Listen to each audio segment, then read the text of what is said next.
నమస్తే, welcome to 99 TV. నేను సంజన. ఆకాశంలో ఎగిరిన ఒక్క విమానం ప్రపంచం మొత్తం స్క్రీన్ కే అతుక్కుపోయేలా చేసింది. ఉక్రెయిన్ యుద్ధం తర్వాత తొలిసారి భారత్ పర్యటనకు వచ్చిన రష్యా అధ్యక్షుడు వ్లాదిమిర్ పుతిన్ మాస్కో నుంచి ఢిల్లీ వరకు చేసిన ఈ ప్రయాణాన్ని దాదాపు ప్రపంచం అంతా గమనించింది. ప్రధాని నరేంద్ర మోదీ ప్రోటోకాల్ ను పక్కన పెట్టి ఊహించని రీతిలో నేరుగా పాలెం ఎయిర్ బేస్ కు వెళ్లి పుతిన్ కు స్వాగతం పలికారు. అక్కడి నుంచి ఇద్దరు కలిసి నేరుగా ప్రధాని నివాసానికి చేరుకున్నారు. కానీ ప్రపంచం మాటల్లోకి వచ్చిన అసలు విషయం పుతిన్ ప్రయాణించిన ఆ ప్రత్యేక విమానం. మాస్కో నుంచి పయనమైన క్షణం నుంచి పుతిన్ విమానం పైనే అందరి కళ్ళు. ఫ్లైట్ రైడర్ 24 నివేదిక ప్రకారం భారత్కు వస్తున్న ఈ ఫ్లైట్ ప్రపంచంలోనే అత్యధికంగా ట్రాక్ చేయబడిన విమానంగా ఈ రోజు రికార్డు సృష్టించింది. పుతిన్ ఎక్కడున్నారు, విమానం ఏ మార్గంలో వస్తోంది, ఎప్పుడు ల్యాండ్ అవుతుంది అనే ఆసక్తితో లక్షలాది మంది లైవ్ ట్రాకింగ్ లో చూస్తూ ఉండిపోయారు. ఈ ప్రత్యేకమైన విమానం పేరు ఇల్యూషన్ IL-96-300PU. దీన్ని ఫ్లయింగ్ క్లెమిన్ అని కూడా పిలుస్తారు.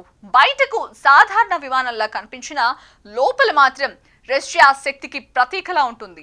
1980 దశకంలో ఇల్యూషన్ డిజైన్ బ్యూరో తయారు చేసిన ఈ విమానం 1990లలో రష్యా అధ్యక్షుల ప్రయాణాలకు అధికారికంగా ఉపయోగంలోకి వచ్చింది. 4 శక్తివంతమైన ఇంజన్లు, ఆధునిక కమ్యూనికేషన్ సిస్టమ్స్, అత్యున్నత భద్రతా ప్రమాణాలు ఇవన్నీ కలిసినప్పుడు ఈ విమానం నిజంగానే ఆకాశంలో ఒక కోటలా కనిపిస్తుంది. పుతిన్ భారత్ పర్యటనను ప్రపంచ దేశాలు ఆసక్తిగా గమనిస్తున్నాయి.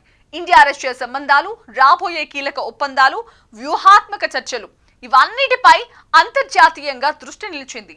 ఈ నేపథ్యంలో పుతిన్ విమాన ప్రయాణమే ప్రపంచంలో హాట్ టాపిక్ గా మారిపోయింది.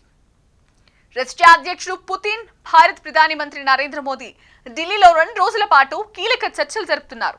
కానీ ఆ చర్చల ముందు నుంచే ప్రపంచం దృష్టిని ఆకర్షించిన విషయం ఒకటే: ఆకాశంలో ఎగిరిన ఫ్లయింగ్ క్రెమ్లిన్. మాస్కో నుంచి ఢిల్లీ వరకు సాగిన ఈ ప్రయాణం అంతర్జాతీయ రాజకీయాల్లో కొత్త ఆసక్తిని రేపింది.